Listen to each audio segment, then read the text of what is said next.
Morning, Jan, are you there?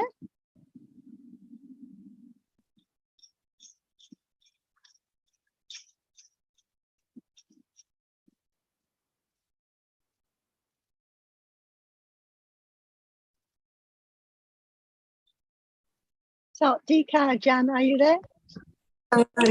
ค่ะสวัสดีค่ะ Sawadika. ครับท่านอาจารย์สวัสดีครับ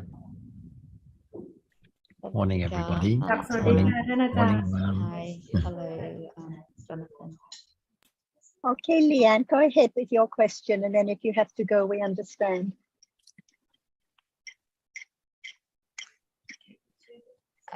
Savadika, Tanajan, and hello everyone. I have a question about sickness, and I think it's been discussing quite at length lately. I'm sorry, my end is very noisy. Do you think that's still a good idea to go on? Because I'm in the hospital. Yes. Still okay? It's okay. Carry on. Yep. Yeah. So I know that when we talk about sickness, we're talking about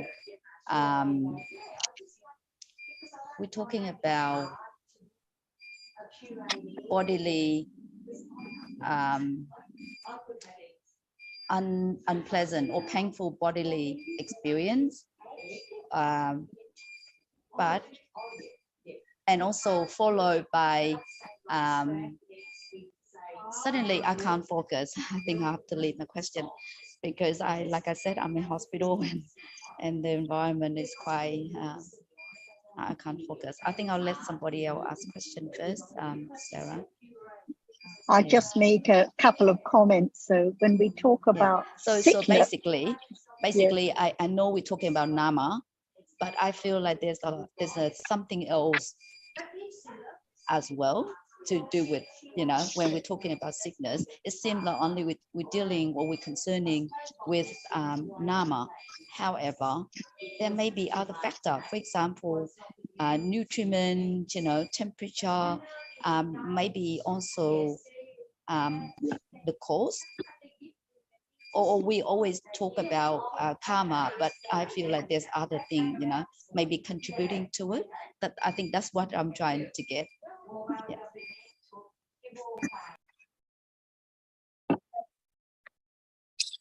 So usually when we talk about sickness, it's a long story about the COVID or the flu or the cancer or this or that sickness. But as you say, actually, just different dhammas now, the world now, different rupas conditioned in different ways by temperature and nutriment, karma and kita, just different rupas appearing one by one. And we talk about the painful bodily experience, but also there is so much thinking and dwelling on the whole, the story about my body and my sickness, so much thinking with, usually with dosa and also with lobha, clinging to the whole, clinging to the body. So many different realities all mixed up together to form an idea of the sickness or the body that is ill and me not understanding just the world that is appearing now one by one.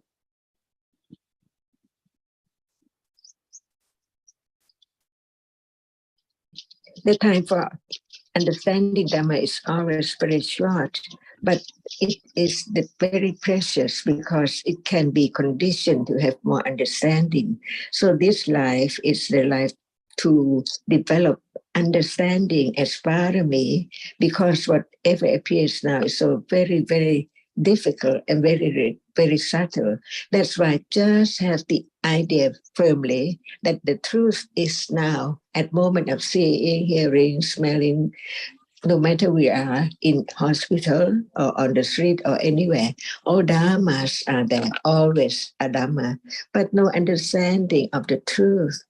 That's why the moment of beginning to understand even this point is so very important, to have firm confidence of the truth, that without understanding what is there now, it's impossible to understand the truth of the world, because the world is each moment.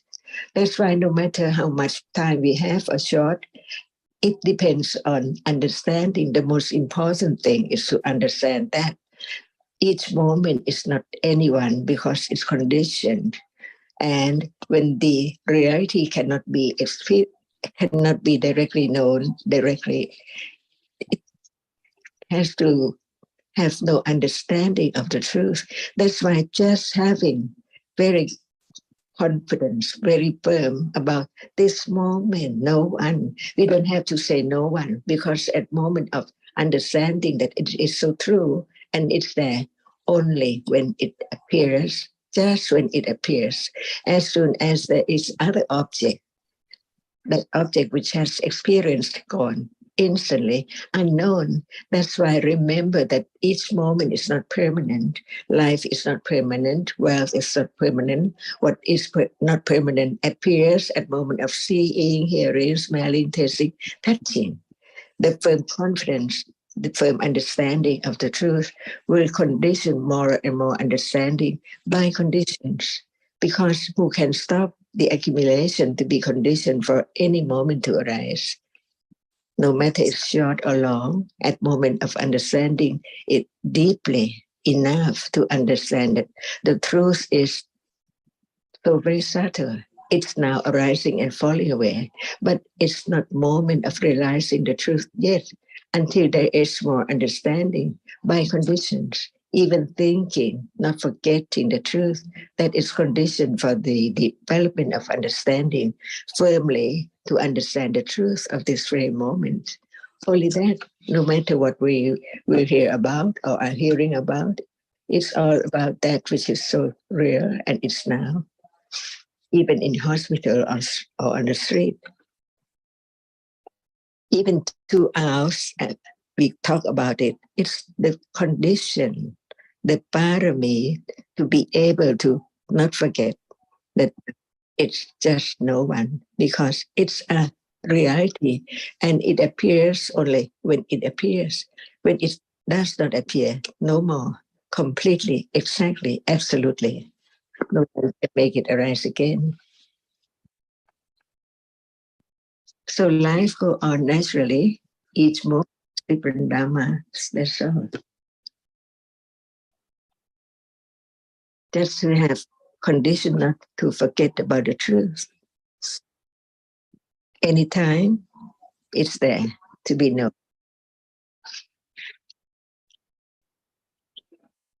When it's not known yet, that's why we talk about it in different manners.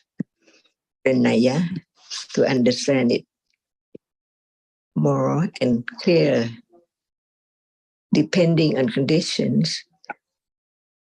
What else can be the understanding of the truth? At any moment.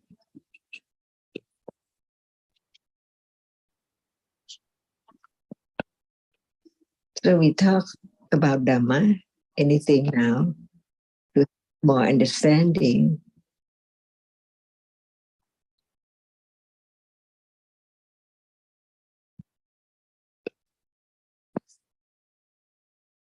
What is there now? See, we talk about it in order to get it, have it as condition, to have more interest in the truth.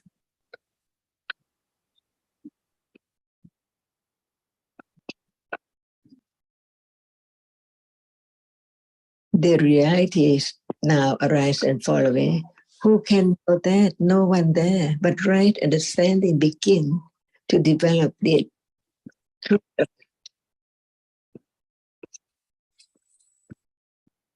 I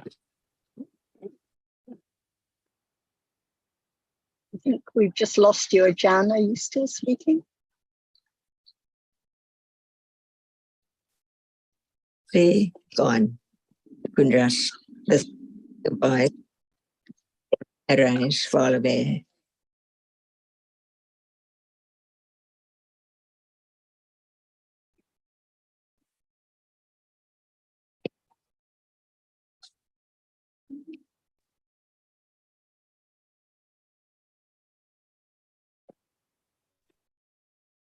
the more we talk about or concern this moment,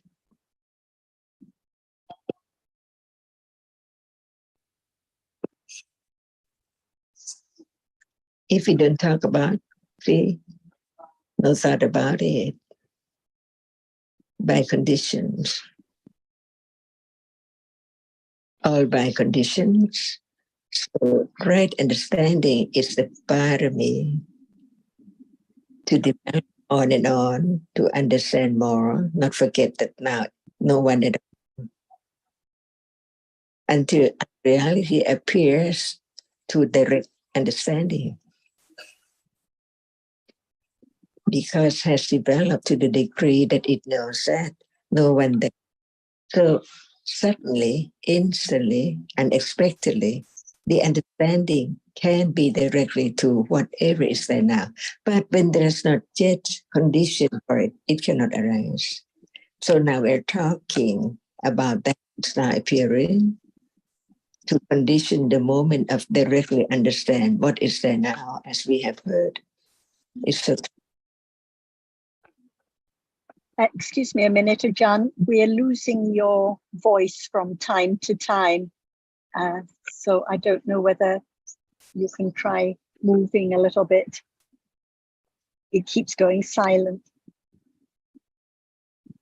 because I changed position of the talk. Now I turn it back.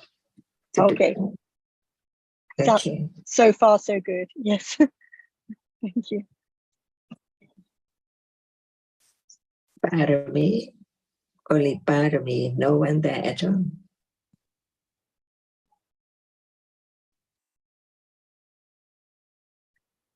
And realities are so subtle because of the arising and falling away is so very quickly. So when it starts on any object, it just with a little understanding in the beginning.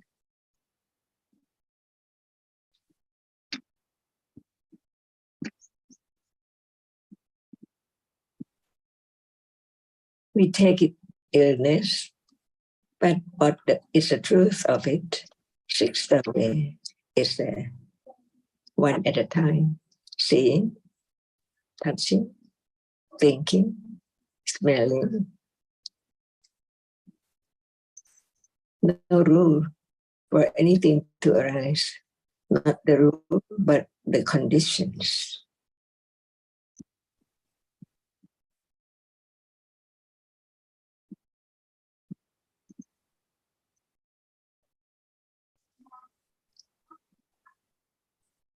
Are you well, Kun Sarah and Kun John? I'm well, and Jonathan's getting well. He's just a bit behind me, but we're doing fine. Thank you, Ajahn. Thank you, Ajahn. Yes, a bit better today. Thank you. Dhammas.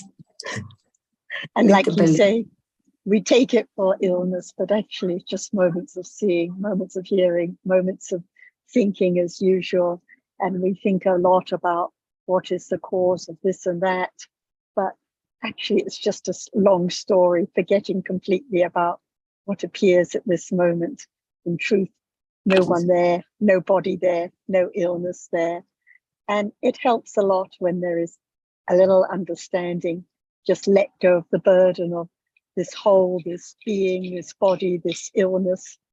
Long story, but actually just comes back to this moment, no matter what the topic. And if Leanne, if you're listening still, illness is a conventional designation for a particular situation, something out of the normal, some abnormal situation.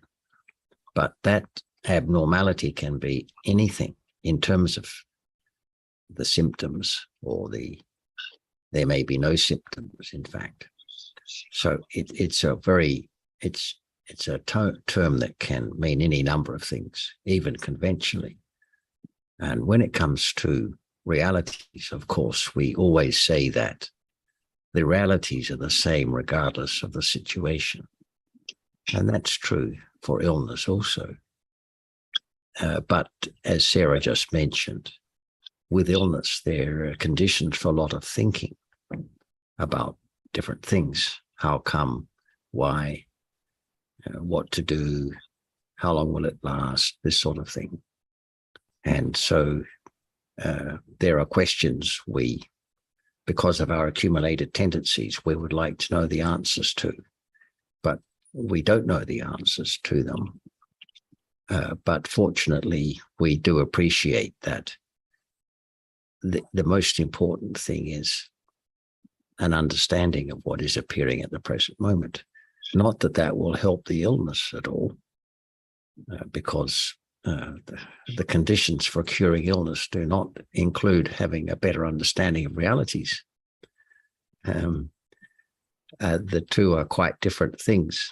But we appreciate that, and we don't have to do one and not the other either. One can do both at the same time, if you see what I mean. So there's nothing contradictory here, but we appreciate that there is time for thinking about treating the illness and time for discussing Dhamma. And when the opportunity is there, then that's what we do. And no one knows before at all at what moment they can be directly understanding of that which appears as now, no matter if illness or just wealthy, healthy. This is the understanding of anatta, or this is the understanding of the way to let go, ignorance and attachment. It can be measured in each moment in life now too. And Leanne, I was just going to ask Leanne a further question, because she mentioned in a note, Ajahn, which you won't have seen, that a nurse is treating her grandmother at the moment. And Leanne, I think you're in the hospital or in her. Okay, so is your question in relation to your grandma's situation or your own personal health, or just general? Yeah, it's general, Jonathan. Basically, we've been discussing about illnesses and sickness, a lot lately in the recent Dhamma discussion, and that makes me wonder. Is there something to do with rupas? Is there something to do with other conditions, not just karma? Or we just talking about, when we said about, conventionally, we're talking about sickness, but in terms of paramattha dhamma, is only feeling, painful bodily feeling, and then dosa follow, after that. And this is the result of, painful bodily feeling is the result of past akusala karma. But is there more than that? Is there like something to do with rupas as well? And also, when the cause is not karma, but the cause is the temperature, the nutriment, lacking of certain nutrients, then can it be cured? I think I heard from one of the discussion, Ajahn mentioned something that it can be cured, but if the cause is dhamma, karma, then it can't be cured, but I can't be sure because I didn't understand the whole thing. So that's why I just want to clarify around that, that's sort of thing that's still a bit cloudy, a bit not clear for me. And it's general. That's right, because we may treat the illness with the best nutriment and have the temperature just right, and the teachers may be very calm, and still there may not be any recovery, because no one can change the result of karma. So if it's time of karma to bring disturbance or to condition rupas in a certain way, or even to bring death, no one can stop it at this moment.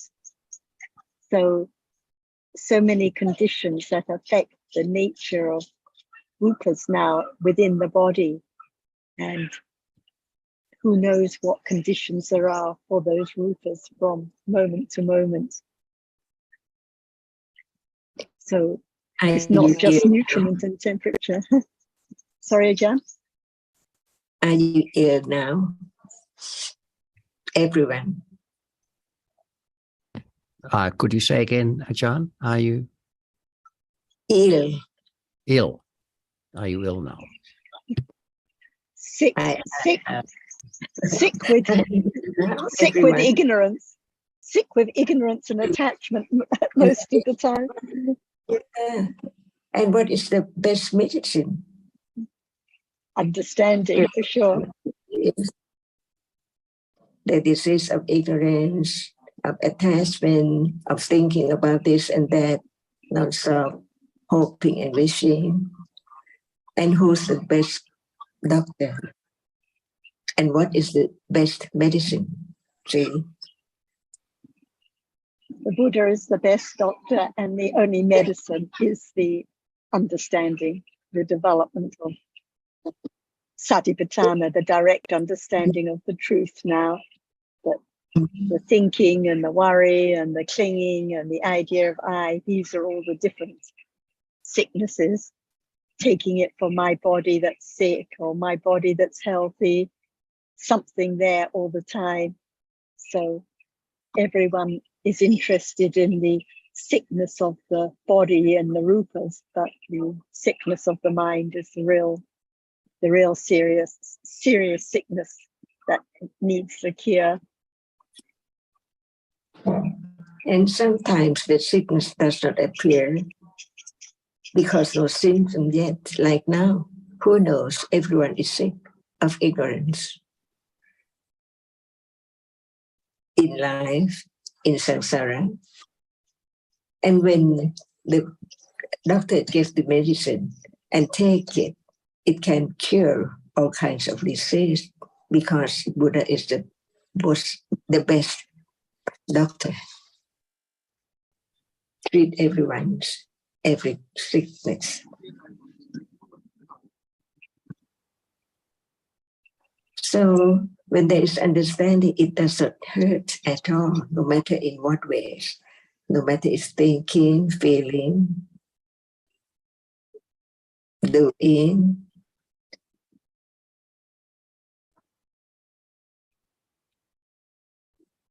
And I think that when there's a lot of thinking or dwelling on the story about the cause of the rupas now, or the cause of the sickness and so on, usually no understanding that it's all taken for I and self and my illness and body. So the real sickness is not understood at the moments of thinking about the story, only when there's beginning of understanding of the reality appearing now.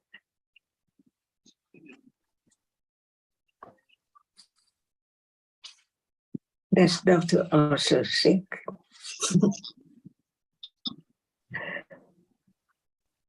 Whenever there hasn't been the development of understanding, sick, very sick. And while we talk about, yes. And that's why there's so many sutras about those who were very elderly or on their sick bed, but even though physically they seem so sick, but not sick when there was the understanding of the truth. And at the moment when one is sick, they're seeing, hearing, smelling, tasting, touching. As usual, if we don't use the term sick or sickness, see, there are only 6 doorways. The understanding of all kind of sickness can cure the ignorance of the sickness.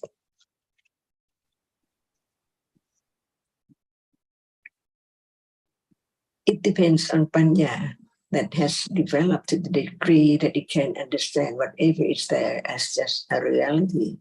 At moment of coughing, drinking, taking medicine, or very pain.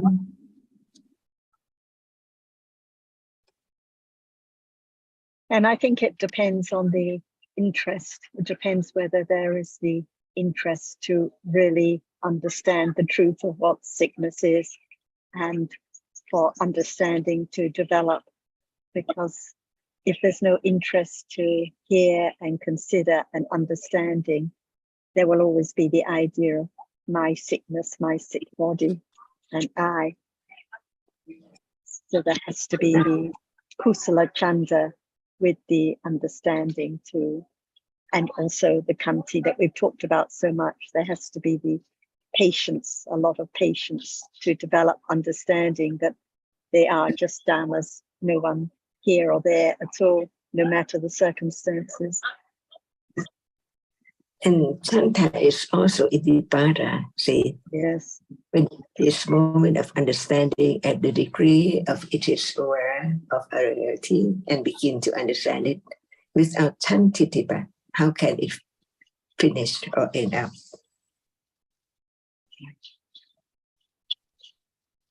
That's why what we talk about chantitipata, everything, it has to come now to know as it is. Yes. And some people have interest to hear and consider when everything is going well, when everything is sabai, or when they're fit and healthy. But this is the test. If one's sick or it's difficult to even sit up or difficult to listen, this is the test of the chanda, the chanditibada, along with understanding. So it's always the time, the test at this moment, no matter when the circumstances. If we think when we're out of the hospital or when we're healthy or when we're not taking medications, it's like always putting off the time for that interest and understanding. Sorry, what was the term you used, the Pali term you were using there? I think it's a combination of chanda, meaning interest, and iddhipada, so chandidipada. Chanda is iddhipada when it arises with understanding at level of patipatti, because it's powerful enough to condition the moment of understanding what is there with sati, aware of it right now.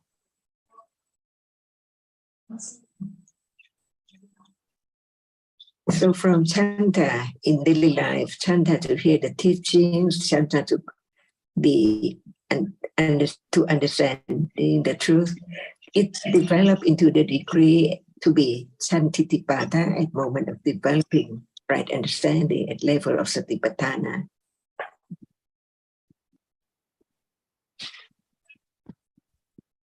It's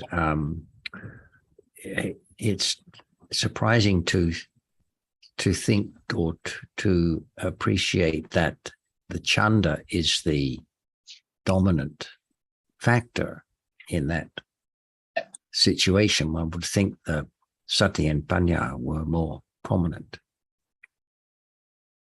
That's why when there is the understanding of any reality, the nature of it, there's no doubt about the teachings of the Buddha by different naya, different aspects, by way of chantitipata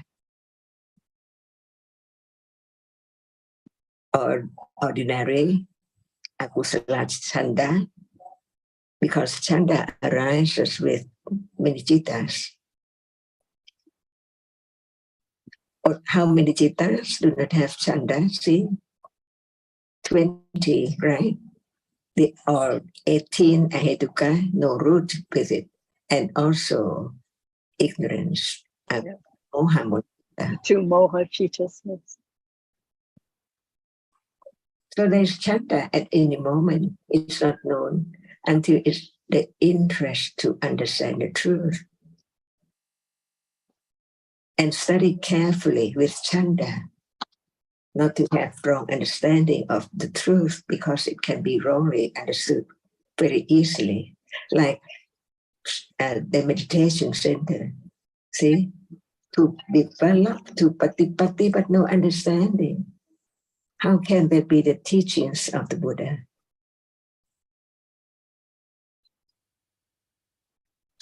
To do is not the teaching. To understand the truth is the teaching of the Buddha.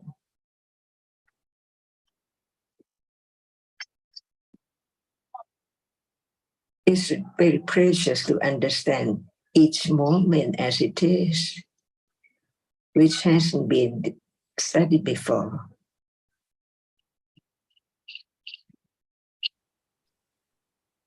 So to be truthful, to develop the understanding from intellectual understanding by conditions, no expectation, the moment of satipatthana is there.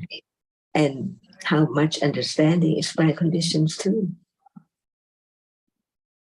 And right understanding develops on and on to experience the truth of all kinds of realities, little by little, one by one. And when there's understanding, no doubt about what is said in Tipitaka, even sati and satipatthana,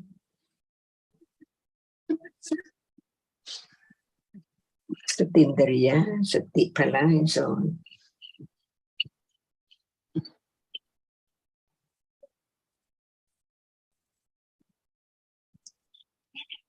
This is parami, which will lead to direct understanding of what is there, as we have heard and studied and understood. So natural right now. Seeing is natural.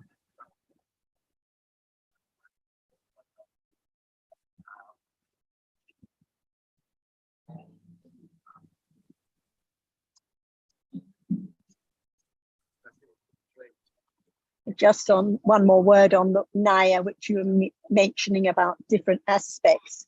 I noticed in the Tika to the Visuddhimagga passage we were reading before, they mentioned that the Naya Vipassana means exactly the same as the Samasana Jnana, and they mentioned that those in India used Samasana Jnana, used Naya Vipassana, whereas those in Sri Lanka use Samasana Jnana, but the meaning is just the same. So the development of Vipassana to this degree is the Samasana Jnana. I think that's all that it means.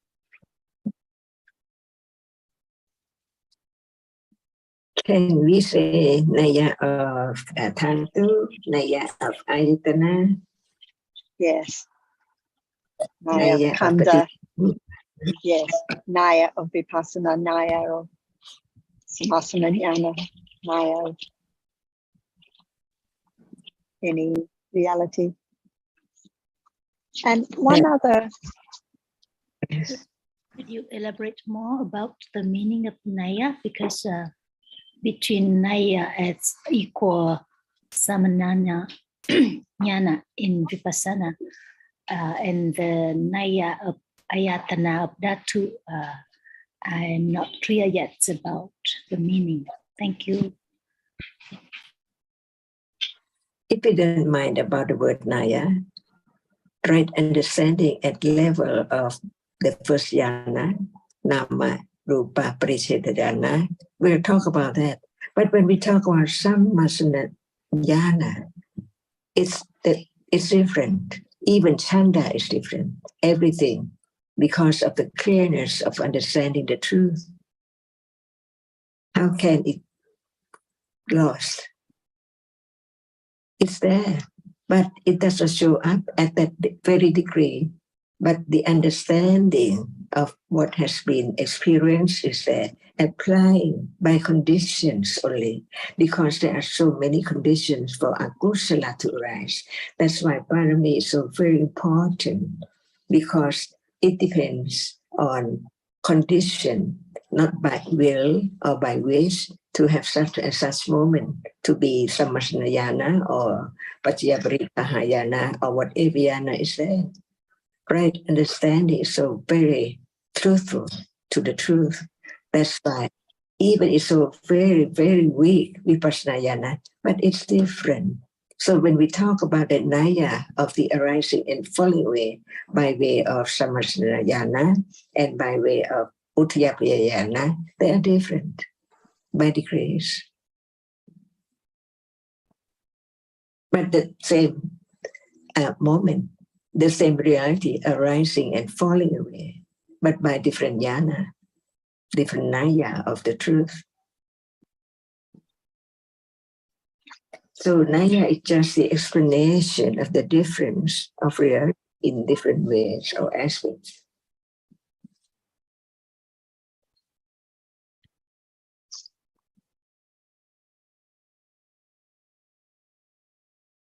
In the context in John, which that... I look it up. Sorry, John. Can I say something? Because I've just looked up the term Naya on the. It's in the Dhamma Sangani. It explains it's like the ocean of the teachings. Like the teaching is like the ocean, and it compares the teachings like the constellations and the Buddha like drawing the constellations out from the sky, like the ayatanas and the paticca samuppada and the dhatus and all the different aspects of the teachings, which is just as Ajahn was explaining, and it's I think it's really beautiful similes in as the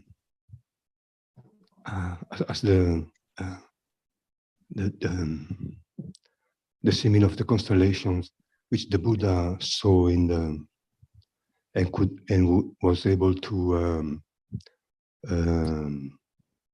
identify with all the different stars which represents the realities of the of Chitta, Chittajikas and Rupas, and he like grouped them in different into different ways, like constellations. I thought it was really good.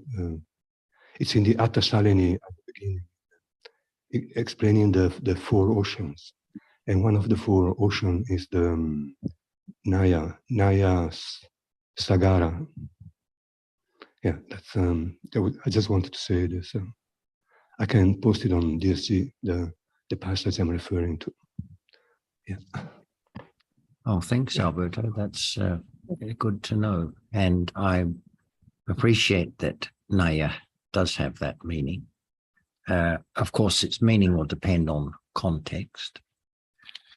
And the context in chapter 20 of the Visuddhimagga is the statement that one who desires to accomplish knowledge and vision of what is the path and what is not the path should first of all apply himself to the Naya Vipassana, which is called comprehension by groups. So that's the context of the term Naya here. And I'm not sure that it fits to use the particular meaning that you've just described. Yeah, because I think so, because it talks about applying himself to Naya Vipassana, which is called comprehension by groups. I think Vipassana is one of the aspects of the teaching, the 16 Vipassana. It's like an aspect of the teaching, so I think it can fit in the ocean of the teachings, Right? Because it's included in Tipitaka. So I don't see the problem here. Okay. I think that would what you've just said then Alberto would totally fit in. Would totally fit in with the that concept of like, I like the aspect of constellations, or the different aspects, the different stars, if you like, or the different components of the Dhamma. And Naya certainly, haven't got the dictionary at the moment, but it certainly means a way, or a like an aspect. And I can certainly see constellations or that imagery. I know that imagery, of course, is a lot of thinking involved. We all know that. But you mentioned the sagra, the great ocean. I think that can easily fit in there, mind you. And ultimately, though, it's going to depend upon our understanding. And as Jonathan and I think Alberto was alluding to also, it's about context. It'll always be about context, and we can fit that meaning of Naya in the way that you described, Alberto, into what we've been talking about. I noticed what you've written there, Jonathan. I haven't read it all in detail, but I appreciated it. So I'll go into it more in depth later on. But I think that what Alberto said certainly can certainly fit into that that aspect of it. Yeah. Okay. Go ahead, Sarah. And here, as we've discussed, it is the Naya, the aspect of the arising and falling away of dhammas, which is samasana jnana, is the understanding of the arising and falling away of the groups, of the kalapas, of realities by degree, not as developed, not as strong as Udyabhya jnana, which has to follow afterwards. So I think it is here referring to the explanation of the arising and falling away of realities, and Naya is that particular aspect which is being pointed to in this context.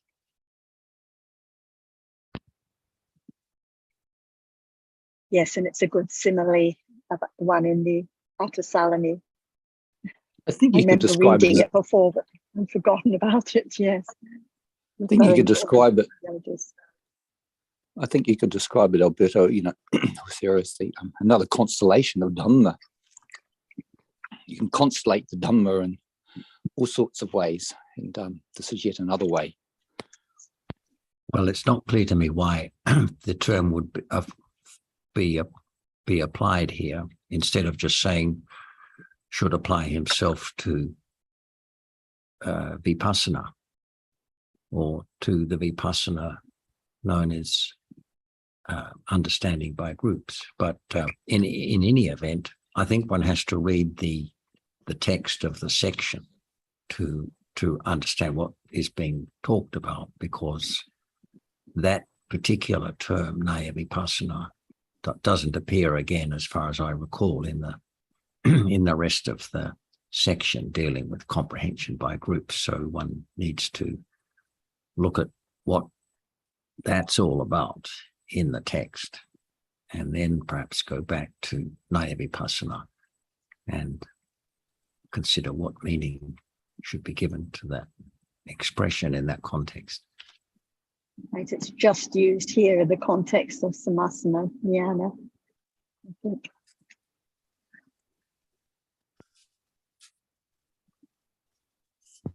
I thought it was also interesting that mentioning the ocean of the teachings, and I just thought about the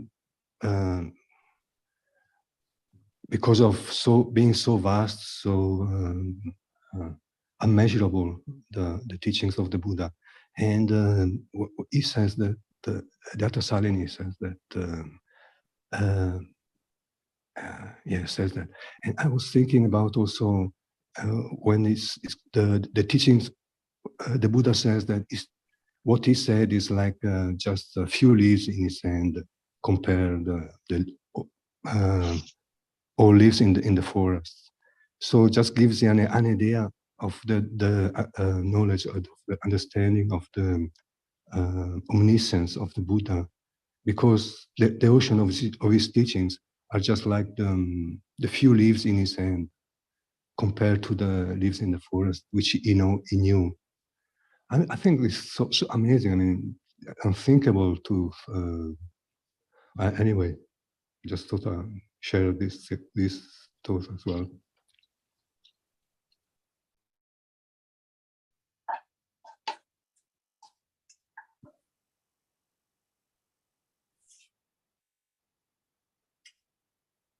John, another point I'd just like to mention in the text is when we were talking about khandhas the other day and the references to the past, future, present. And you have explained a couple of times that this is referring to now, because the citta now, the rupa now, falls away instantly, it's gone. And just before the next one, it is the future, even now, as the reality falls away. However, in the same text, in the same passage, there are some references to past as referring to past. For example, he comprehends the materiality that is past and permanent in the sense of destruction because it was destroyed in the past and did not reach this becoming. And he comprehends materiality that is future and permanent in the sense of destruction, since it will be produced in the next becoming. So it seems to not just be referring to the understanding of reality now, the arising and falling away, but also there is the understanding that the rupa now that is arising and falling away, just the same, the one that occurred last life, the one that will occur next life will be just the same, but in the deepest sense, like the chariot wheel, it is just the understanding of what appears now that touches at one point for an instant and then is gone, never to return. But I'm just mentioning that both kinds of past, future, present are referred to.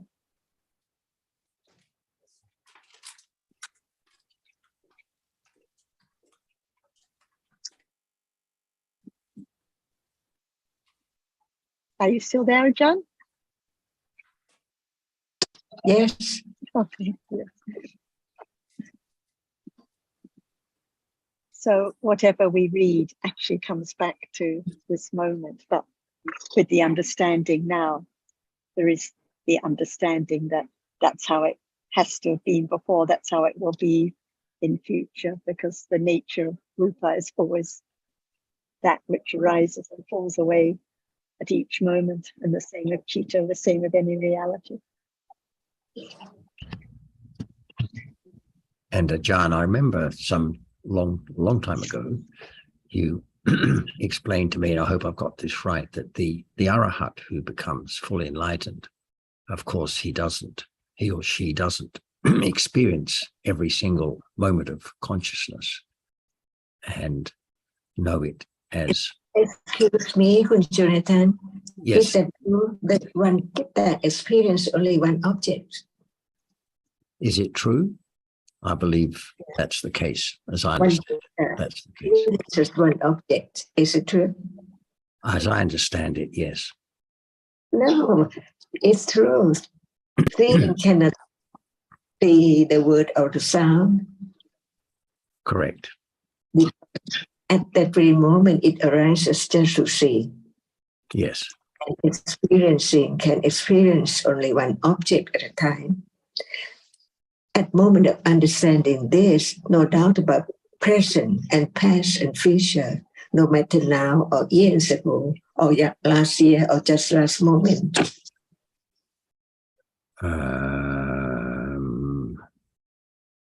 No, at the moment of understanding, there's no doubt about anything. But the level of understanding, the level of understanding may just be weak and. Excuse me, when it's understanding, it does not understand wrongly. Correct. Right? No. So just the word present and past and future of a reality. If it doesn't fall away at all, can it be the past when it has arisen and then it fall away instantly? So that's the truth. Not just understand the word. The Right. reality arises and falls away. See, before it has arisen, and when it's there, and when it's gone. Because Right. before it arises, it's coming to be conditioned to arise. If we just use that word to be understood, what is meant by future. That is But that's now only one moment of reality. But that which seeing right now, before there is seeing, it is not there yet until it's coming to arise by conditions. So it's there as present. And then when it's gone, it's past. Otherwise, how can we understand that? So it's not just understanding the word, but the word lead to understanding what is there as it is, which is so very, very subtle until there can be firm understanding of the truth. Nobody can change. It's the absolute truth, even present, past, and future. But the Before understanding relates. Future is coming to be, right? And the one which is there as present is gone. Past, that one is gone. Yes, that one moment of understanding understands that one object. Experiencing only one object at a time, Yes. even understanding arises only one at a time. Right. So now, yeah, have confidence of the truth. That's Whatever right. arises to it. Otherwise, there cannot be present, future, and past and future. But the understanding that what applies to the present moment also applies to all past moments or all future moments is a much higher level of understanding than the beginning level of understanding. That depth of knowledge, Stage by stage. that depth of knowledge has to be developed over a long period of time. As now, seeing arises and falls away, absolutely. So can there be moment of understanding so sharp, so keen, so quick that it can understand that moment? But it has to follow the stages of the first stage, Yes. Nama, Rupa, Prajnana. Right. So we're talking about levels of understanding. Yes. So now, seeing now is not seeing a moment ago. No. And now, which is now, is past when it's gone. And the one after this is future, which is coming to arise after the present seeing right now. So before it is present, it's future. And when it's present, it falls away past. Otherwise, how can we find the other future reality to present itself as its future?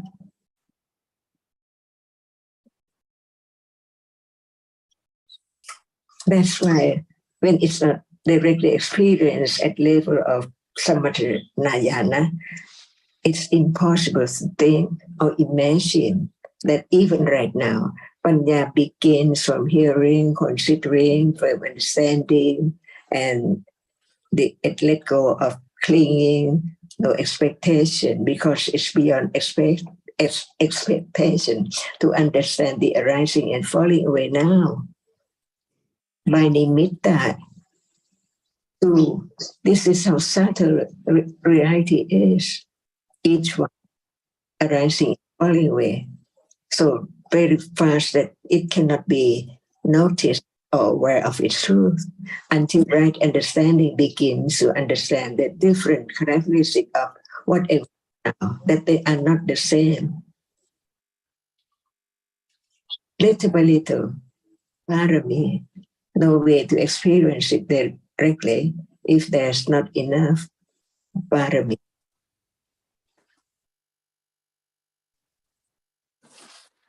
So does that mean that the understanding that all kanda, past or present or future, are the same, can only be complete when there's the understanding of the arising and passing away of realities? Can it be directly experienced? By highly developed panya, Ajahn. Yes, and only by nimitta too, right? Yes. Yes. Begin to understand the meaning of what the word of the Buddha taught about. The truth, the reality, not only the word. Before there can be a little more understanding of perfect intellectual understanding. Perfect here doesn't mean as perfect as the Buddha's realization, but perfect in no doubt about it. All words of the truth conform with the truth.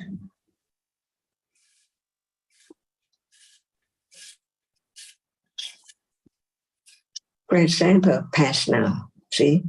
And what is present now is the future before that, the moment ago. So before it can arise, it's future because it hasn't arisen yet. Only one reality, past, present, and future. Otherwise, we'll try to find out that is the future, not the one which has three characteristics: arising, falling away.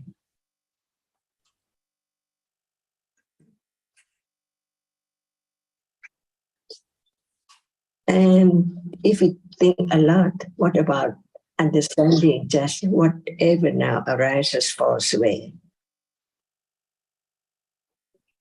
And by then the truth can be experienced.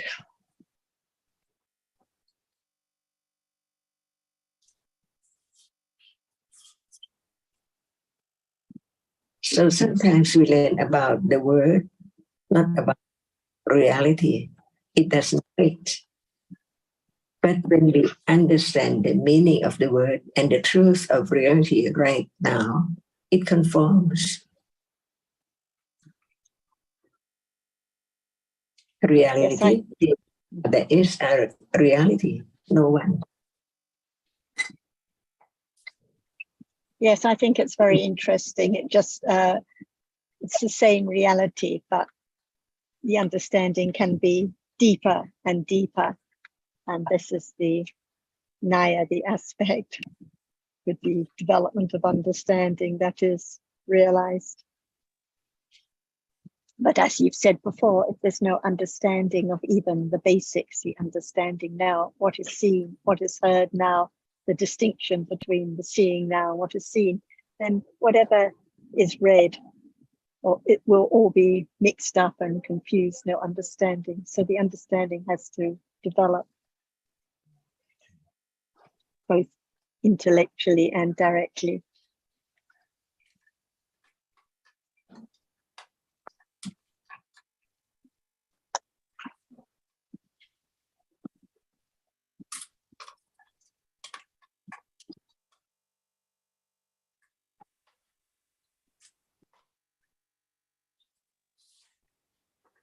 And the truth is now, anytime, depending on hearing, considering, and developing the understanding so firm to know that what is now can be directly experienced. The truth as it is, as Buddha had experienced and thought about it.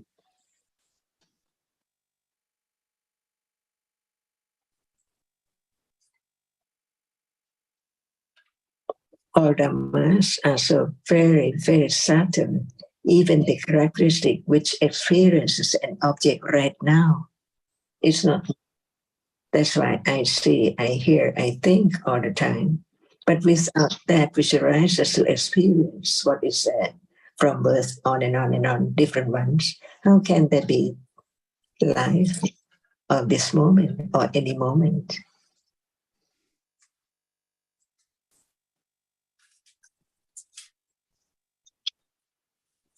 And in order to let go of ignorance, it's just at this moment of understanding about what is there, seeing, hearing, thinking, liking. Now,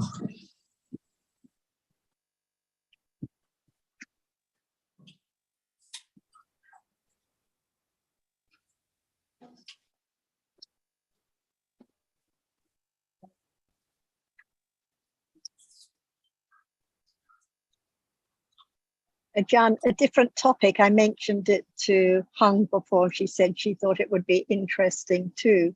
So this topic is about breath. And I've got 2 or 3 points to mention.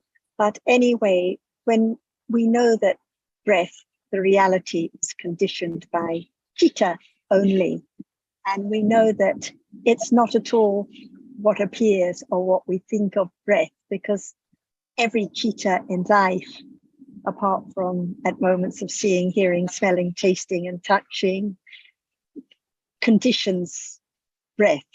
So breath is being conditioned by the chitta at almost every moment in life. And we know that the kalapas conditioned by chitta can be groups of 8 rupas, or 9 or 10 or 11 or 12 or 13, depending on whether kaya vinyati or vachi vinyati and sound, or the vikara rupas and so on, are included in the kalapas. So when we mention that each group of rupas conditioned by chitta has breath, what exactly is meant? I think that if we consider about what is breath, it can be understood as it is. For example, does it appear? Usually not, but depending on conditions, it can appear, but usually not what people think it is, that's for sure. So breath can appear, and Yes. it appears, it's there appearing, right? Yes. And now seeing is a breath, hearing is a breath, No, touch no. is a breath. That's why we begin to understand the difference between what is breath and what is not breath. For example, yes, touching is not, but the softness or the motion can be, yes. At moment of touching any part of the body, can anyone know what kalapa is conditioned by chitta? Not known at all. Is that which is conditioned by chitta, which appears at moment when there is touching. Nobody, no one at all. Only breath is appearing at the nostril or on the upper lips and so on. But we know it as breath, right? And we know it as teeth, right? As ear and so on. Known as something there, yes. It has the same characteristic, but it's not that which is conditioned by chitta to be known. But when it's breath, it's conditioned by chitta. But at that moment when breath appears, no idea about what condition it. But in truth, it's conditioned by chitta, because rupa cannot, dhamma cannot condition breath, right? Right. So the breath appear, it's very, very little of hardness or softness beyond expectation. For example, like now, when something like the dust is there, it is big enough to be known, but when it's smaller than that, no one knows. Only panya, which experiencing at that characteristic, how little, how subtle it is. But it's on that which we used to take it for breath. So breath is hardness or softness, heat, cold, conditioned by chitta. The dead cannot have breath at all. So it can be simply known by, it's conditioned by chitta. Yes. So when we read about the different kalapas conditioned by chitta, like, for example, the 8, the smallest unit of 8 rupas. So it is there. It is, we can say, the hardness or softness or the heat or cold. We can call it breath. Actually, it's just a name, but it's a rupa that is conditioned by chitta in that kalapa. And then it just depends on conditions whether it appears or not, of no importance at all. But we cannot say it can or we cannot say it doesn't, because it just depends on conditions. And my next question is, we read in the text, and people often quote these texts about how mindfulness of breathing is so difficult and only developed by the Buddha's sons, so on and so on. And they often use these quotes to refer to how breath doesn't appear. But when I read these quotes, these texts, I think that they are referring to the development of samatha bhavana. So when I look at them in context, they're all in the connection with samatha bhavana, with breath as object, anapanasati, as object of samatha bhavana, because breath, the reality conditioned by chitta, which is very subtle rupa. And so it just depends entirely on conditions, whether it appears in daily life or not anything of excitement or interest, because it's just another reality. Is that how you understand it too, Ajahn? Yes, is the breath appearing now? At this particular moment, no, but it can appear.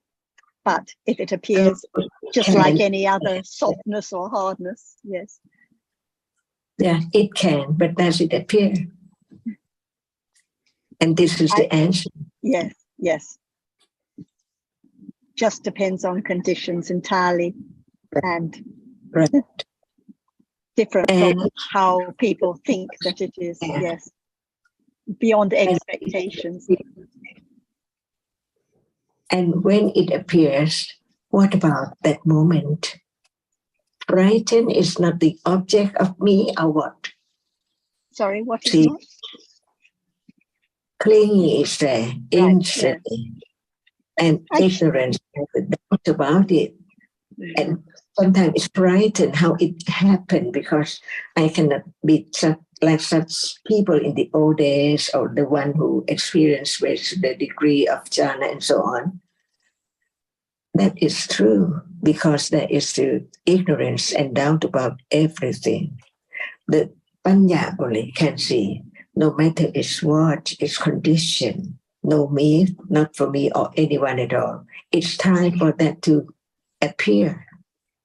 Yeah. So before there can be the letting go, ignorance, attachment, and doubt, and everything, clinging, fear, and so on, it takes quite a long time to be acquainted to the reality, which is not self, because it's just that, it's only that. You don't call it breath or hardness or whatever is there, or finger or anything at all, because only the absolute realities appears to be object of understanding. When understanding is enough, it has doubt about it, and so on. So panya has to be keener and keener to let go, no matter what object is, because breath can appear, but what degree of it? By samanasthana, see, or only nama rupa parisejana, or as great as the samatha bhavana at level of jhana and vipassana, experience it, and so on.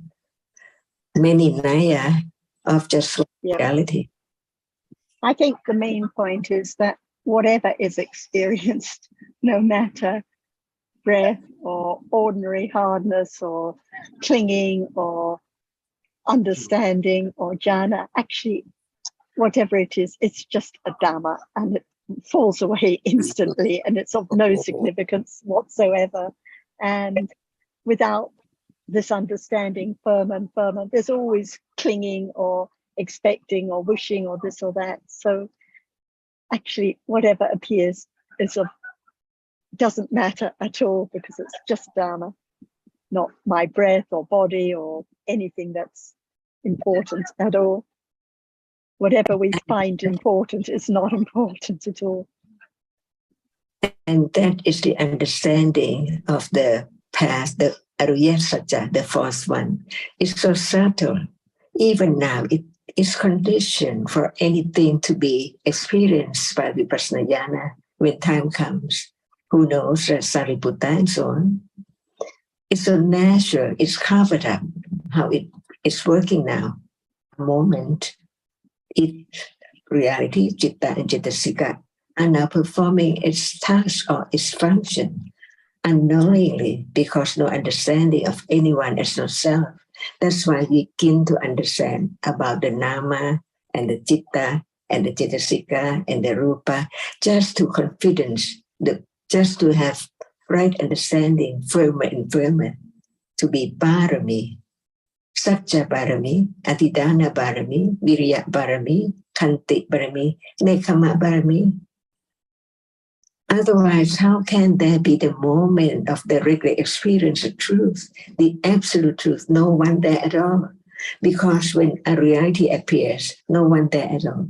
Only that characteristic begins to appear well, but how well it is depends on understanding only, not by anyone try to have it or measure it, but understanding is there. To be known that it's only that level of understanding. Even realities appears as they are, not enough to let go, more than that. Because Panya is so truthful. When attachment is there, if it's wavering, it's not Panya. Because it has to go against the current of ignorance and attachment. No expectation at all. That's why before becoming a Sotapanna, the Arya Savaka in the past just lived ordinary life. Because letting go desire and everything, just understand what is there. Just understand what is there. And Panya knows how much understanding is there. It's not yet experiencing directly the nimitta of the arising and falling away of one reality.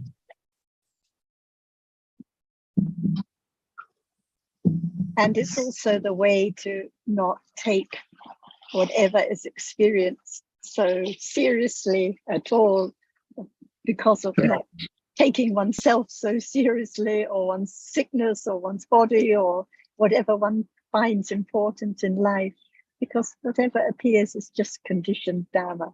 And it really makes no difference what kind of Dharma it is that is experienced, because it's just Dharma and it falls away immediately. And that is letting go very little at a time, different stages of understanding. Eons and eons, no expectation, virya, satya, khanti is enough to experience when it's time, according to the level of understanding too, stage by stage. Who knows? It can be from the first jhana to the end, or just the first jhana, and but the parikaha jhana and samanasana jhana, and no more, and have to study again of that which is now appearing with letting go. Otherwise, there is still that which shows as it doesn't understand that object, and there is clinging to that object as well. When it's there, Panya knows. And that is the moment to let go. When there's no Panya to understand, how can it be letting go? And this is why the letting,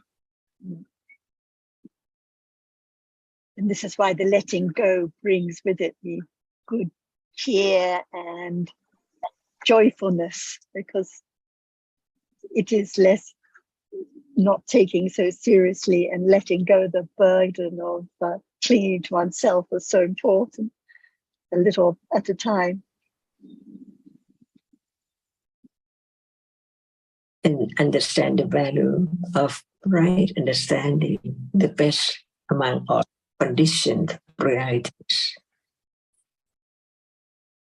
The medicine to cure ignorance.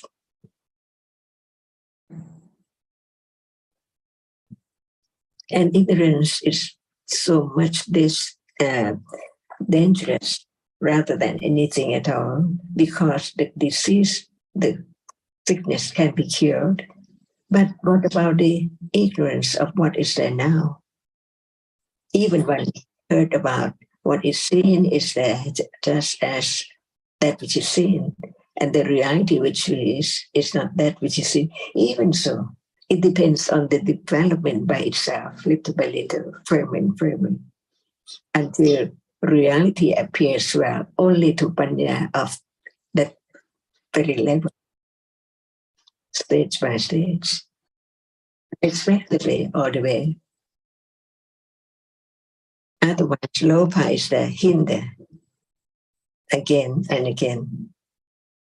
Draw one away from this moment to other moment, instantly, unknowingly, all the time.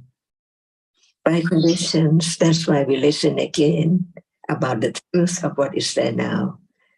Never change the same word. That which is a reality. It says, and it's gone.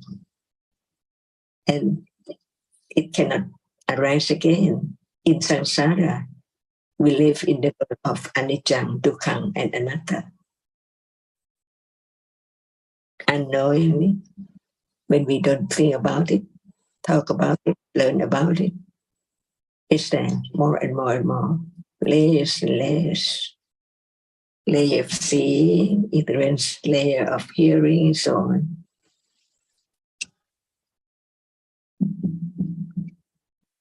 And this is letting go unknowingly at moment of understanding the truth of this moment.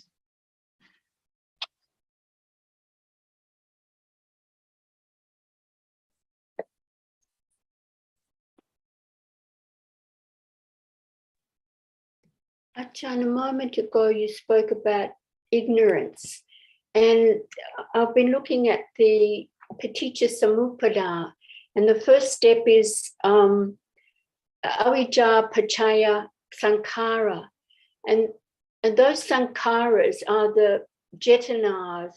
It mentions 29 volitions, 29 jetanas, and are they because the next step is Sankhara Pachaya Vijnana.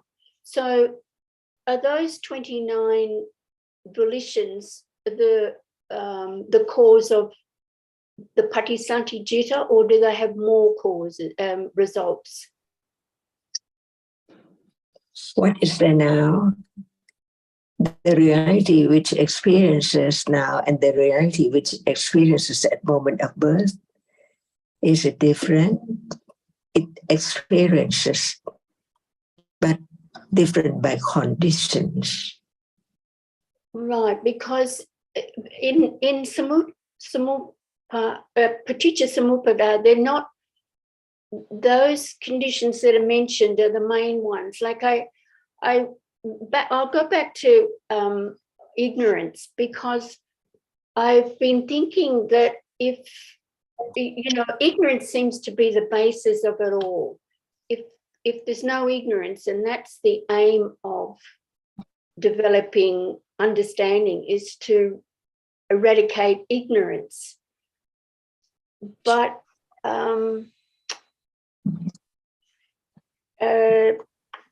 not sure where I'm going with it. It just seems like ignorance is the main condition. And then following that, there's just, because there's those 29 jetasikas that produce results. And depending on what those results are, there's clinging or there's aversion, and then it seems to grow and grow. And I was thinking also about the Buddha's teachings. I mean, the teachings really emphasize the understanding of the realities. And although ignorance, it seems to me ignorance is not mentioned that much, although it's in every agusala citta. It's really the basis of the mess of samsara. Could I say that? I mean, is that true? Those moments conditioned by ignorance. Well, it seems like everything's conditioned by ignorance. Oh, just talk about a moment ago or even right now. What we are saying, the sankhara, cetana to say, is not conditioned by ignorance. Well, if it's a gusala cetana, yes. But if it's kusala cetana, it's underlying. The ignorance is not there, but it's inherent in every citta.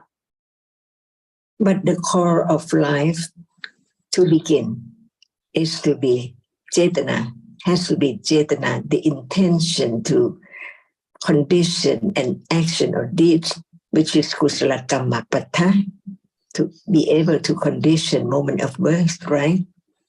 In the past, so the link of paticcasamuppada, the past condition, the present, and the present condition future, endlessly. Right? Yes, endlessly, unless there's hearing. Go on, Ajahn. So ignorance now, condition cetana now, until it condition evil, unwholesome deeds or wholesome deeds, right? So it condition nama rupa of next life. We are talking about the past, which conditioned the present, and now this life will condition the next in the future life. So understanding what is meant by paticcasamuppada, or by conditions, endlessly, as long as there are conditions. And what is the condition? Ignorance, because there is ignorance now, and there was ignorance in the past, long time ago. Condition this moment of taking what is there as something. At that moment, it is sankhara, right? Right. Let's talk about the link, the past, deeds, cetana, which has done something through speech or deeds, condition this present life. That's why, as long as there still is ignorance, there must be cetana to be wholesome or unwholesome until it is unwholesome deeds or wholesome deeds to be the cause for birth of this life, the past now condition this life. And what is done now, it depends on what will be conditioned to condition the next life, next moment after death. So there are three links talking about ignorance in the past, for sure, is still there, that it conditioned sankhara, cetana, to condition the kusala kamma or kusala kamma, which condition the present life, the birth of this life. And what are there now in this life, accumulated together with the previous, which one is ready or rapid enough to condition moment of birth after death. So, as in the past, there avijja, which has conditioned kamma, and it conditioned life now. Nama rupa means the vijnana nama, and the patisanti citta conditioned cetasikas by kamma, and kamma conditioned rupa too, by a kamma in the past. And now it will be the past of the future, the same, ignorance and sankhara, cetana, and deeds in this life, on and on to next life again. So just talk about the past, condition the present life, avijja condition sankhara in the past, and the sankhara condition nama and rupa in this life. And when there is nama and rupa, What does it condition? Nama rupa condition what? Nama rupa. Well, I'll have to look at the the nama rupa. If it by way of words, Dependent on nama rupa rises the 6 sense spaces. The salayatana. About the 3 links, past, present, and future. By way of different bhajya, by naya or paticca sankhara means only cetana. By naya of khanda, sankhara means so many cetasikas. By naya of all dhammas, all conditioned namas, rupa, all sankhara dhamma, citta, cetasika, and rupa, and sankhara dhamma, and only 50 cetasikas are sankhara dhamma. And by way of paticca by naya or paticca only cetana is meant by sankhara.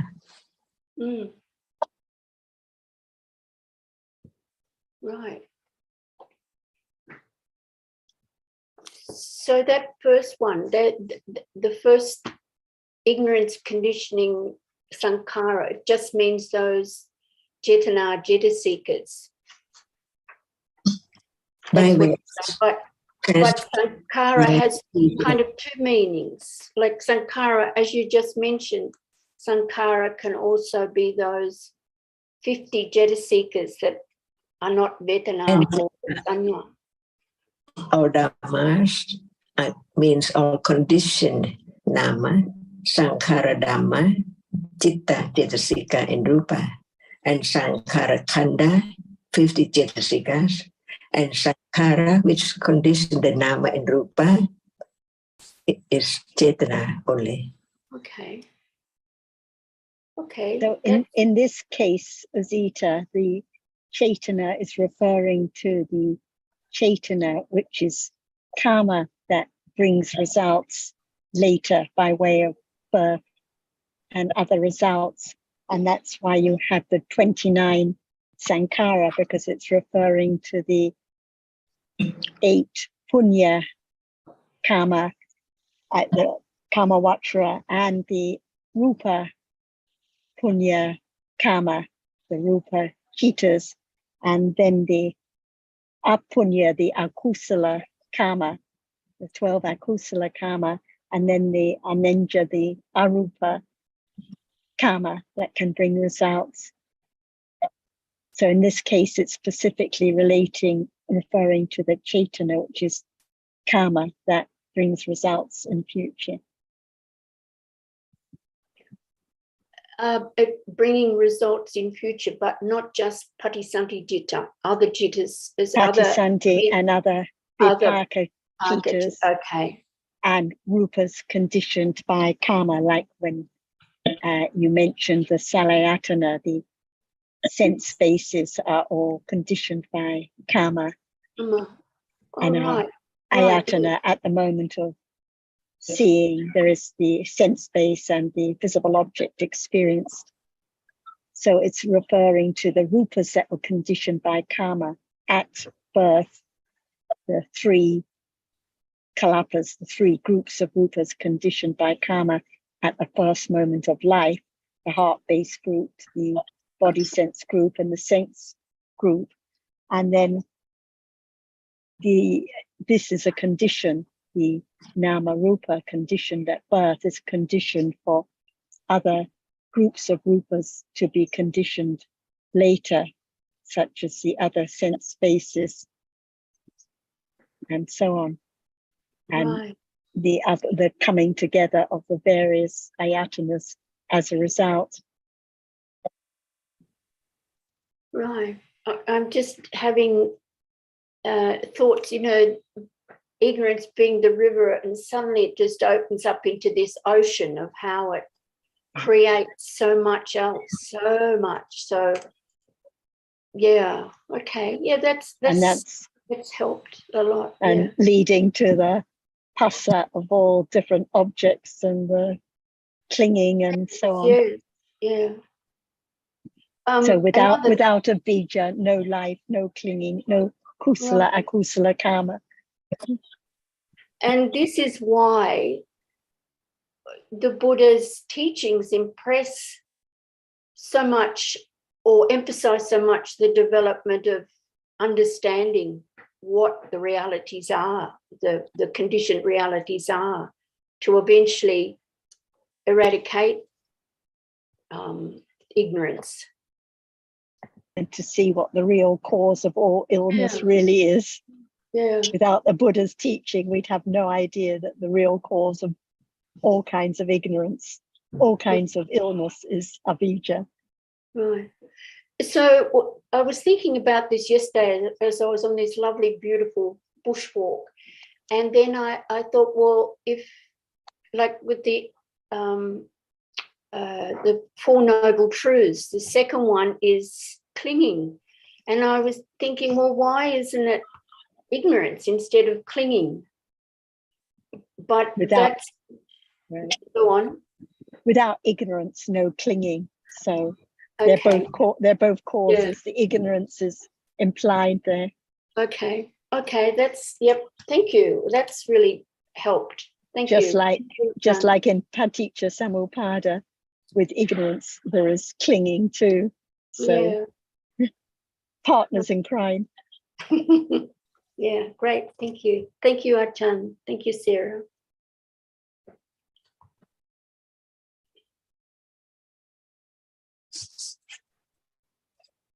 Jeff, it's good to see that you're with us today. Are there any topics you would like to bring up?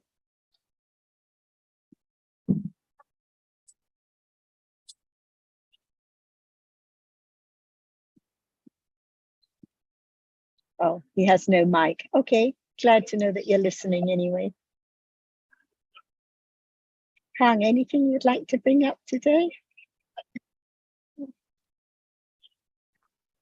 Yes, I think it's very beneficial for the question from the Hazita, and Achan explained a lot about the Paticca Samuppada and the links past, present, and future. And the main cause we understand is the clinging, the ignorance. It's from the all behind of all akusala, like kilesa, so condition, or akusala and karma, and resolve a lot of things, including kusala and akusala. But we appreciate the right understanding can eradicate a little bit, little by little, the ignorance. And about the wholesome moment, when we discuss with friends, they just mentioned Saddha, as the Achan always remind us about the more we understanding, the more we confidence about the truth. So it seems confidence, Saddha, is leading by right understanding. But when we learn about the Indriya, the leading factor is also the Saddha. So I would like to listen more about the Saddha as a leading factor. Yes, thank you.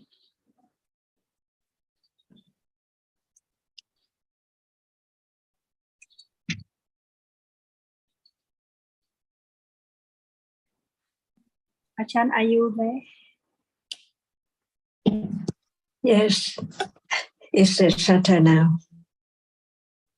At the moment of understanding about the reality now, is a Saddha. At any moment of wholesome citta, right? Yes. Even vipaka, it's clean, it's purified. At that very moment, no akusala can be there at all. Yeah. Does it appear? If we don't talk about it, how can we know that the moment of understanding is different from moment of ignorance? That's why beginning to understand what is meant by sattva, the reality which clarify the akusala, it is not clear or clean when there is akusala arising with citta. But when citta without that wholesome and unwholesome realities, it's different because of sattva is there. It's clean, everything there, not to be tainted by akusala. Can it be known? I think it can be known by highly developed panya. When there's piti with understanding, it's clean, right? Yes. No akusala there at all. Just for a moment. That's why any wholesome moment, there must be that which clean the citta. So citta is clean enough to have the other wholesome reality arising to perform their function.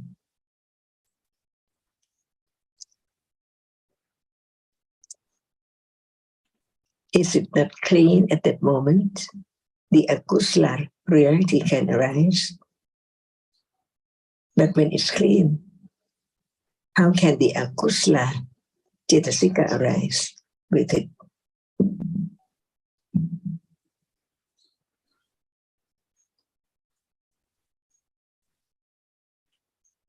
Is there just enough to understand the shadow, not the real one, but it's there anytime. When there is kusala, we don't have ill will. We don't want to harm the other. We would like to help. We would like to have them happy when one gives something to them when they need it.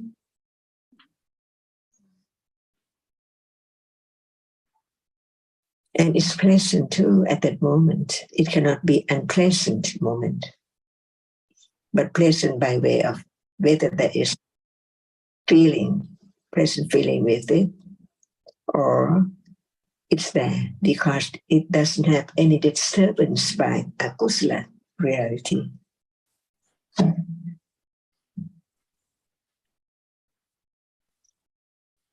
So one just learned about only a moment of wholesome citta. There must be many mental factor cetasikas arising, performing the function of being, such of kusala there to be.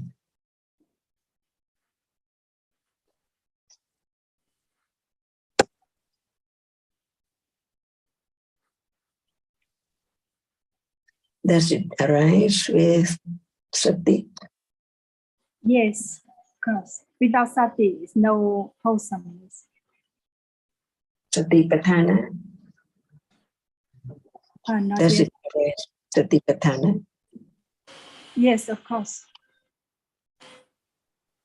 At that moment, it begins to appear little by little, depending on conditions, to whom, at what moment. All dhammas unexpectedly. What is what dhamma that arises to be the object of understanding because it hasn't arisen yet? All depends on conditions. This is a little more letting go of trying to do this for that or selecting and so on. All wrong. That's why so many hindrances for understanding go against the current of ignorance and attachment.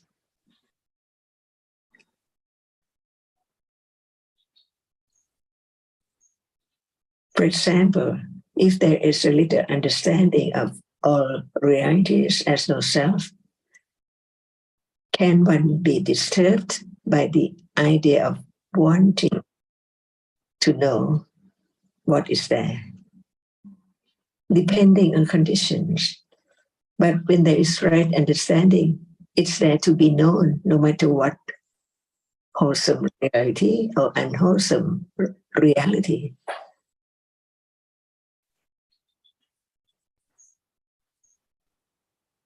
Is there attachment right now?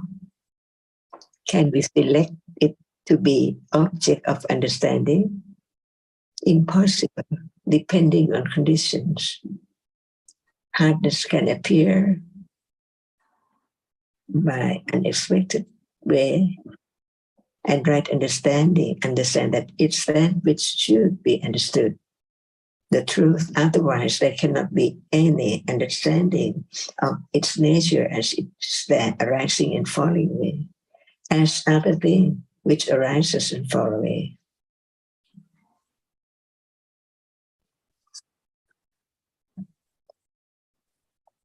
All the way is letting go, little by little, ignorance, which condition all kinds of unwholesomeness.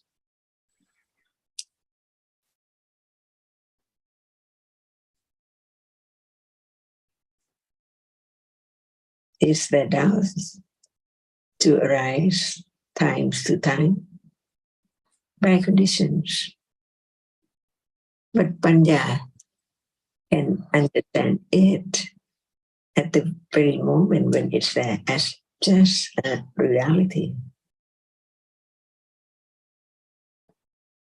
Doubt about the meaning in the book or the reality now, whether it's that which experiences or that which is experienced. Only that, no one.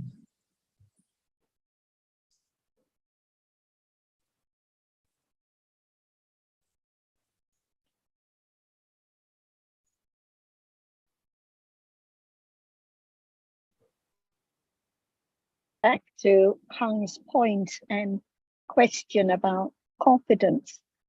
We've been talking about how the function of sada is to purify, make clean, make clear.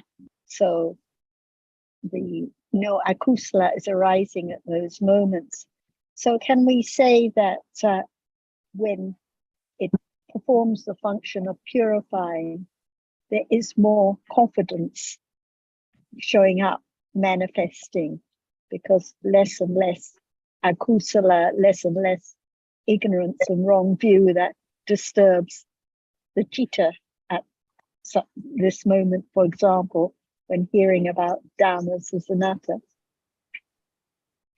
Do you think? Depending on conditions. Depending on conditions. Depending on conditions. Yes. Yes. Thank you, Achan. It's clearer now. Because we also hear about, when we talk about confidence, like confidence in what is heard, we also talk not just about sada, but also aditana and Yes. panya. So because it tends to be a conventional idea of confidence.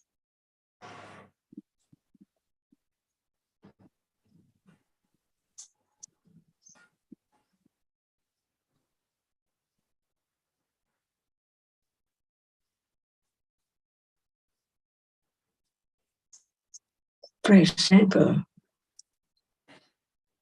at this moment, you have confidence of realization of self. Yes, as a moment of right understanding. What stage, what degree? As a beginning degree. Yes. Depending on understanding only. That's why even Vipassana Jnana is right understanding. Vichara and any word, it means at moment of understand at different level.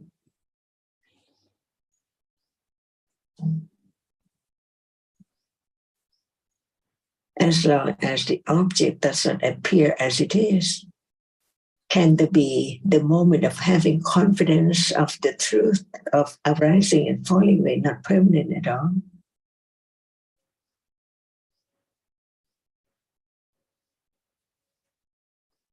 That's why the subtlety of reality is that it does not appear as it is, because now one moment has gone and the other moment is there, instantly covers up the truth that what is there now is not just a moment ago.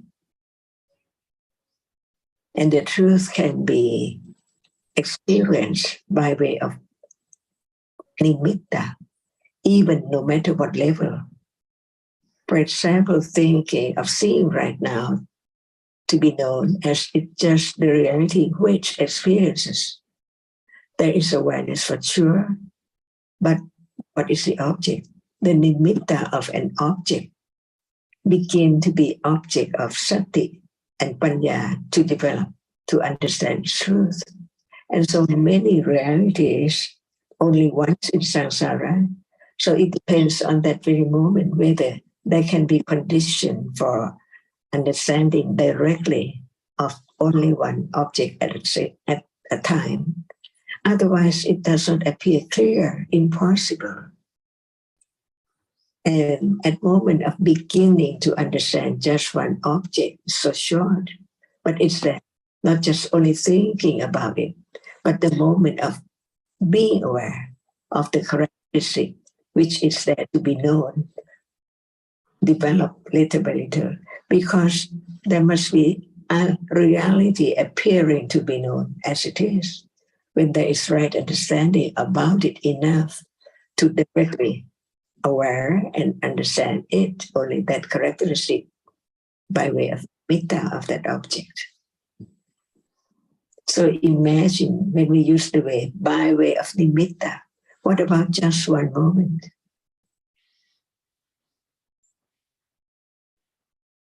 And the truth is one moment arises and falls away.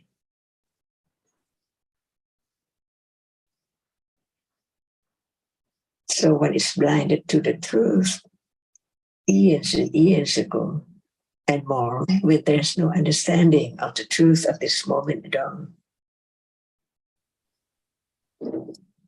That's why patience to understand the truth.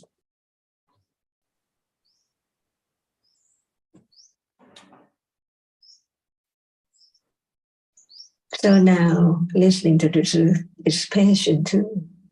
Yes. And it is patient parami too, khanti parami. That's why without parami, it's impossible to realize the truth of what is there. Which is known that it's not permanent, it's gone. But the moment when it arises and gone do not appear yet. So how much confidence about that kind of understanding?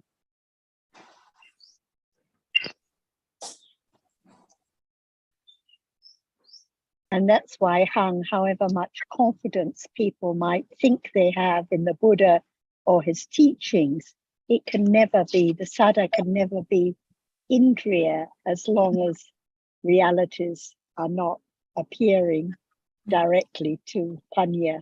Only then can it really be the sada, which is Indriya. Otherwise, it's just thinking about, oh, I have confidence in the Buddha and his teachings.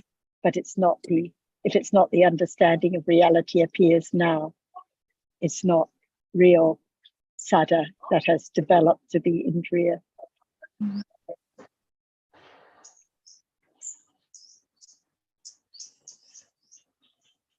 Thank you, Sarah. It's clear now.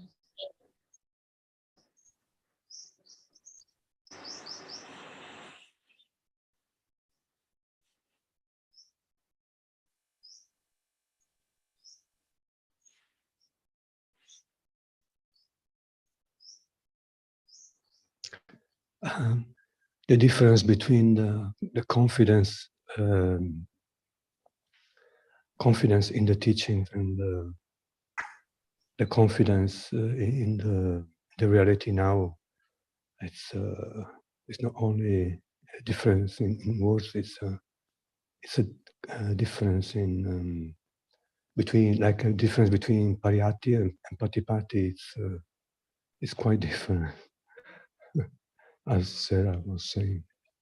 Yeah. And also totally different from when people go to the temple and they bow down and say, I have great confidence or great faith in the Buddha and the Buddha's teachings, but nothing to do with the quality of sada that purifies the citta, purifies the akusala so that it doesn't arise, and which has to develop with understanding of realities only.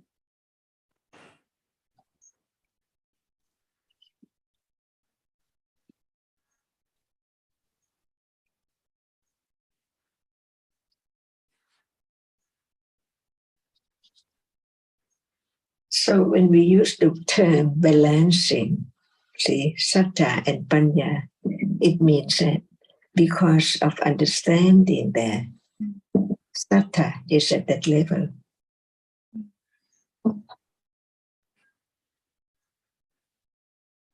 Otherwise, one thinks that one has to try to make it balance. Thank you, Ajahn. It's very interesting. Balancing the factor.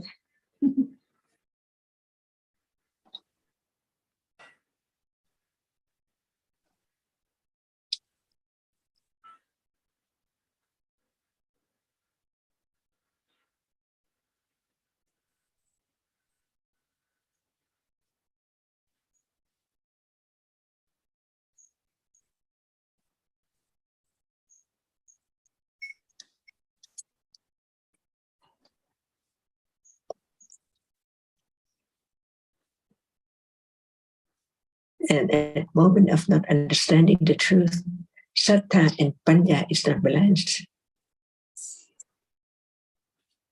Because without panya, sattva is not at Yeah, just pay homage to the Buddha image, Yes. recite the pattern, but what about right understanding? Yeah. When it's not balanced, it cannot be satipatthana.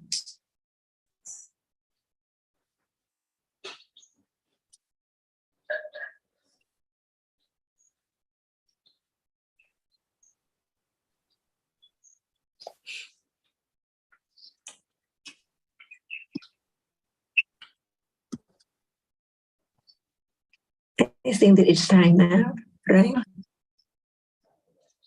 It's fine.